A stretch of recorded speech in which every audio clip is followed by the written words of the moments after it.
ವಿಒ ಎಕ್ಸಾಮ್ದು question paper 2 ಒಳಗೆ Kannada, English ಮತ್ತು computer ನಾಲೆಜಿಂದ questions ಬರ್ತಾವೆ. ಇವಾಗ ನಾವು ಕನ್ನಡ ಸಬ್ಜೆಕ್ಟ್ನಲ್ಲಿ ಯಾವ ಟಾಪಿಕ್ಸಿಂದ ಹೆಚ್ಚು ಕ್ವಶನ್ಸ್ ಬಂದಿವೆ ಅಂತ ನೋಡೋಣ ಬನ್ನಿ. ಈ ಒಂದು ಅನಾಲಿಸಿಸ್ ನೋಡಿದರೆ ನಿಮ್ಮ ಪ್ರಿಪ್ರೇಷನ್ ಡೈರೆಕ್ಷನ್ ಬದಲಾಗಬಹುದು. 2024ರ ವಿಒ ಪೇಪರ್ 2ನಲ್ಲಿ ಕನ್ನಡ ಸಬ್ಜೆಕ್ಟ್ನಿಂದ ಒಟ್ಟು 35 ಪ್ರಶ್ನೆಗಳನ್ನು ಕೇಳಲಾಗಿದ್ದವು. ಅತಿ ಹೆಚ್ಚು ಕ್ವಶನ್ಸ್ ಬಂದ ಟಾಪಿಕ್ಸ್ ಯಾವುವು ಅಂದರೆ ಪದದ ಅರ್ಥಗಳ ಮೇಲೆ 4 ಪ್ರಶ್ನೆಗಳು, ಕವಿಗಳ ಮೇಲೆ 4 ಪ್ರಶ್ನೆಗಳು. ಈ ಎರಡೂ ಟಾಪಿಕ್ಸನ್ನು ಯಾವ ಕಾರಣಕ್ಕೂ ಸ್ಕಿಪ್ ಮಾಡಬೇಡಿ.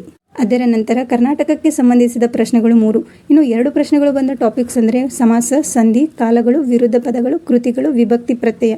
ಇನ್ನು 1 ಪ್ರಶ್ನೆ ಬಂದ ಟಾಪಿಕ್ಸ್ ಅಲಂಕಾರ, ವಾಕ್ಯ ಸಂಯೋಜನೆ, ಲೇಖನ ಚಿಹ್ನೆಗಳು, ನಾಮಪದ, ತತ್ಸಮ ಪದ, ಛಂದಸ್ಸು, ಷಟ್ಪದಿ, ಕ್ರಿಯಾಪದ, ಗಾದೆ ಮತ್ತು ಕನ್ನಡ ವ್ಯಾಕರಣದಲ್ಲಿ ಉಚ್ಚಾರಣ ಸ್ಥಾನ, ಗುಣವಾಚಕ, ದೇಶ ಮತ್ತು ಅನ್ಯ ದೇಶ ಪದಗಳ ಮೇಲೆ 1 ಪ್ರಶ್ನೆಗಳನ್ನು ಕೇಳಲಾಗಿದ್ದವು. ಒಟ್ಟಾರೆ ನೋಡಿದರೆ ಪದದ ಅರ್ಥ, ಕವಿಗಳು, ಕರ್ನಾಟಕ ವಿಷಯಗಳು, ಸಮಾಸ ಮತ್ತು ಸಂಧಿ ಮೇಲೆ ಹೆಚ್ಚು ಫೋಕಸ್ ಮಾಡಿದರೆ ಉತ್ತಮ ಸ್ಕೋರ್ ಮಾಡ್ಬೋದು. ಇದು ಕೇವಲ ಅನಾಲಿಸಿಸ್ ಮಾತ್ರ ಅಲ್ಲ, 2026 ಮತ್ತು ಮುಂದಿನ ವಿಒ ಎಕ್ಸಾಮ್ ಪ್ರಿಪ್ರೇಷನ್ಗೆ ಒಂದು ರೋಡ್ ಮ್ಯಾಪ್. ಇಂತಹ ಸಬ್ಜೆಕ್ಟ್ ವೈಸ್ ಅನಾಲಿಸಿಸ್ ಬೇಕಾದರೆ ಈಗಲೇ ಫಾಲೋ ಮಾಡಿ. All the best.